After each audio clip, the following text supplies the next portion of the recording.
Cryptopedia analyst. Oya share us update again.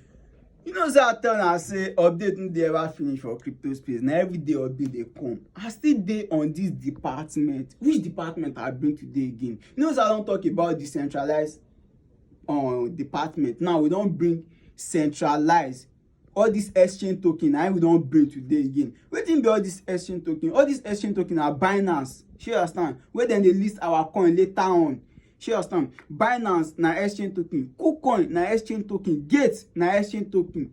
Yeah, OpenSea na exchange token. Yes, we dey trade for OpenSea. Na why e be exchange token. So we still get many other exchanges and they get their own token too. So na the little way me I sabi I come tell you. If you wan know the rest, do your research, go CoinMarketCap, you go see exchange token there, buy am. So no forget, you still get more. You get one again wey I go bring for now, mint token. I dey come, but this one learn am, share, make others fit learn for the crypto space. Make we make money together. Join our channel. Let's go.